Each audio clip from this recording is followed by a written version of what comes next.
ఈరోజు కోటవట్ల మండలంలో ఉన్న మనం శివాజీ హిందూ సంఘం అని ఒకటి ఏర్పాటు చేసి ఒక 5 సంవత్సరాల నుంచి హిందూ ధర్మాన్ని కాపాడడానికి ప్రయత్నిస్తున్న నక్కా సత్యనారాయణ అనే టీంతో మనం ఉన్నాం.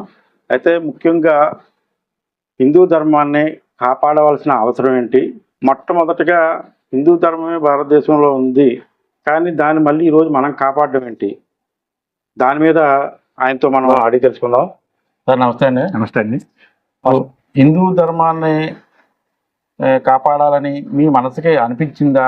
ప్రజల్లోకి తీసుకెళ్లాలని అనిపించి ఎందుకు మొదలు పెట్టారు మీరు? నమస్తే అండి. హిందూ ధర్మాన్ని కాపాడాలి అనే భావన అయితే ప్రతి ఒక్కరిలో ఉంటుందండి.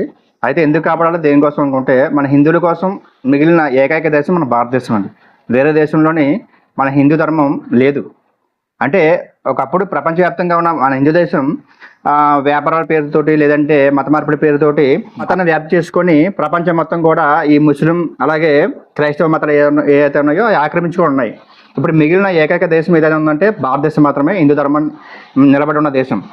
అందువల్ల మన ధర్మాన్ని మనం కాపాడుకోకపోతే రేపు పొద్దున్న మనం కూడా ఉండడానికి ఈ ఉన్న దేశం కూడా మిగిలి ఉండదని ఆతృతతోటే ప్రతి ఒక్కరిలో కూడా మన ఈ భావన వస్తుందండి. ప్రజెంట్ ఈ యువకుల్లో కానీ మహిళల్లో కానీ ఎక్కువ మంది పురుషుల్లో కానీ వచ్చే భావన ఏంటంటే మన ధర్మాన్ని మనం కాపాడుకోవాలి, లేదంటే మనం రేపు పొద్దున్న ఉండడానికి అడ్రస్ చెప్పుకోందుకు కూడా మన ప్లేస్ మిగలదు అనే భావన ప్రతి ఒక్కరిలో తెలిసిపోతుంది. ఎందుకంటే ఈ సోషల్ మీడియా కానీ లేదంటే ఇంకా వేరే విధంగా ప్రచారం ద్వారా కానీ అందరికీ ఈ విషయాలు ఒకప్పుడైతే తెలిసింది కాదు. అందువల్ల అన్ని మతాలు ఒకటే, అన్ని ధర్మాలు ఒకటే అనే భావనలు ఇప్పటిదాకా ఉండిపోయాం. కాబట్టి మనందరం కూడా ఈ మత మార్పిడి వేగవంతంగా అయ్యింది ఇప్పటిదాకా. ఇప్పుడు ఆ వేగవంతం తగ్గిందండి, చాలా మటుకు తగ్గింది, ఆగింది కూడా. ఎందుకంటే ఈ సోషల్ మీడియా వల్ల ముఖ్య కారణం. సరే, మీరు యాక్చువల్గా ఒక గత 5 సంవత్సరాల నుంచి మీరు ప్రారంభించారు. అప్పట్లో మీరు 4,000 మందితో ఒక సమూహం అనేది ఏర్పాటు చేశారు.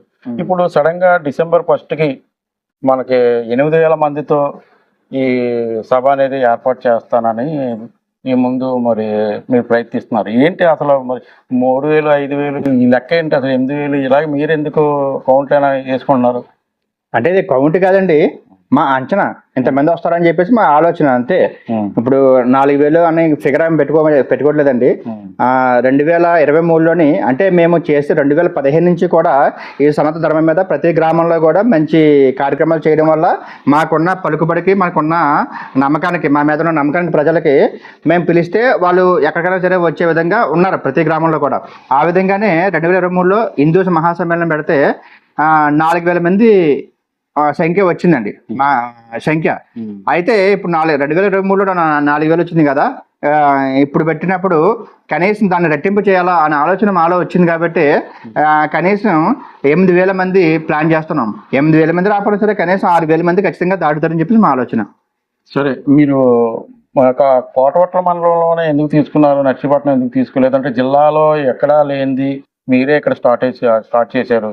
అక్కడి నుంచి మన గెస్ట్గా ఈయన్ని కూడా పిలుస్తున్నారు. ఎవరి ప్రేరేపణ వల్ల, ఎవరో చెప్తే, లేకపోతే మీ మైండ్లో కలిగిందా? ప్రేరేపణ అయితే ఎవరిదో ఏం కాదండి. మా కమిటీ 15 మంది కమిటీ ఉంది.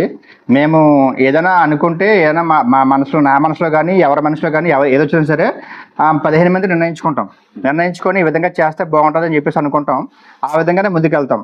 కోటవట్ల మండలంలోనే ఎందుకు చేస్తున్నామంటే మాది కోటవట్ల మండలం కాబట్టి ముందు మనం ఉన్న ప్లేసు చక్కబెట్టుకుంటే మిగతా ప్లేసుల తర్వాత వెళ్దాం అన్న ఆలోచనతోటి 2015 నుంచి కూడా ఈ కార్యక్రమాలు చేస్తున్నామండి. కొత్తగా ఈ ఛత్రపతి శివాజీ హిందూ సేన ఏదైతే ఉందో ఈ సంస్థని ప్రారంభించాం.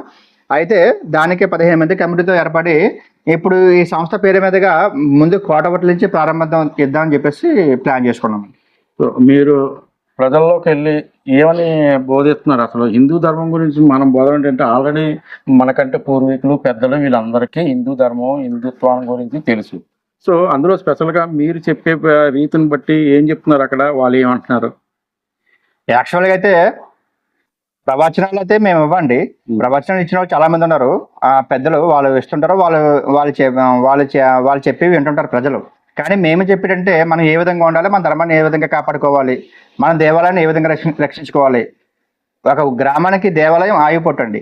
అలాంటి దేవాలయాన్ని మనం ఏ విధంగా చూసుకోవాలి, మన ఇంట్లో మనం ఏ విధంగా శుభ్రంగా ఉంచుకుంటున్నామో అదే విధంగా దేవాలయాన్ని అంతకంటే శుభ్రంగా ఉంచుకోవాలి, అంతకంటే గొప్పగా చూసుకోవాలి దేవాలయాన్ని అన్న భావంతో దేవాలయం ఆధారంగా కేంద్రంగా ఏ కార్యక్రమం చేయాలి.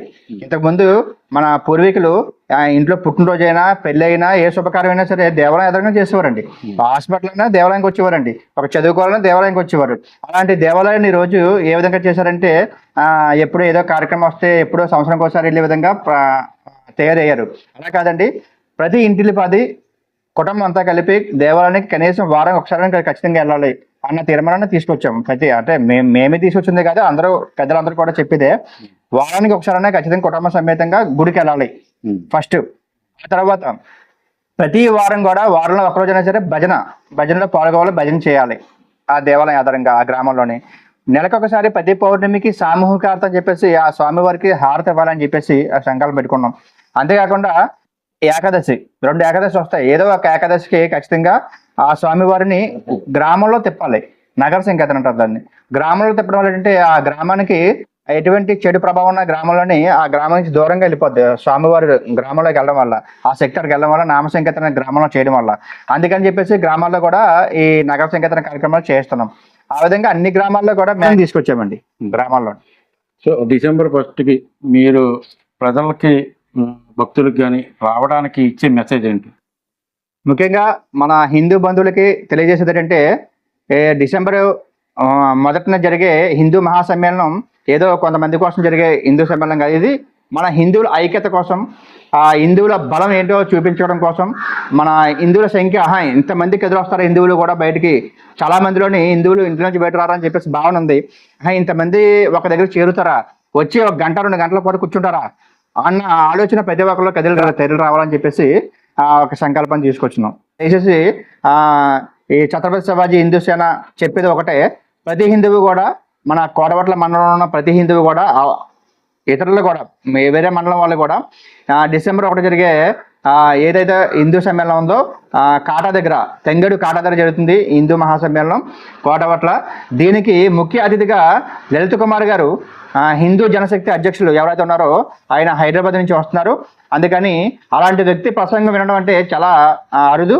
అలాంటి వ్యక్తి వస్తున్నారు కాబట్టి ప్రతి హిందువు కూడా ఖచ్చితంగా ఆ రోజు టైం ఆపుకొని, మీ యొక్క పనులు ఆపుకొని మన హిందూ సమ్మేళనానికి సమయం కేటాయిస్తారని కోరుచు, ఏదైతే మన సంఖ్య ఇచ్చామో 8,000 హిందూ సమ్మేళనానికి, ఆ 8,000 సంఖ్య మించే విధంగా రావాలని చెప్పేసి కోరుచున్నాం. జై శ్రీరామ్. జై శ్రీరామ్. అందరికీ ముందుగా జై శ్రీరామ్. December 1 గీతా జయంతి, భగవద్గీత జయంతి. లోకంలోని ఏకైక గ్రంథం, పవిత్రమైన గ్రంథం ఏదైనా ఉందంటే భగవద్గీత. అలాంటి గ్రంథానికి పుట్టినరోజు ఉన్న గ్రంథం ఏదైనా ఉందంటే ఓన్లీ భగవద్గీత మాత్రమే. అలాంటి భగవద్గీత పుట్టినరోజు నాడు మనం హిందూ మహాసమ్మేళనం ఏర్పాటు చేసుకుంటున్నాం. ఆ హిందూ మహాసమ్మేళనంకి ఎటువంటి ఆటంకాలు లేకుండా ముందుకు సాగే విధంగా, ఎక్కువ సంఖ్యలో కార్యక్రమం సక్సెస్ అయ్యే విధంగా ఒక మంత్రాన్ని కూడా మనం చెప్పుకుంటున్నాము. ప్రతి గ్రామంలో ప్రతి ఇంటికి కూడా మంత్రం ఇచ్చాము. ఆ మంత్రం చెప్పమని చెప్పేసి అదే మంత్రం ఇప్పుడు మనం అందరం కలిపి చెప్తాము. అందరూ చెప్దాం. హరే కృష్ణ కృష్ణ కృష్ణ హరే హరే, హరే రామ రామ రామ హరే హరే, హరే కృష్ణ కృష్ణ కృష్ణ హరే హరే, హరే రామ రామ రామ హరే హరే, హరే కృష్ణ కృష్ణ కృష్ణ హరే హరే, హరే రామ రామ రామ హరే హరే. జై శ్రీరామ్. హర మహాదేవ, హర హర మహాదేవ, హర హర మహాదేవ.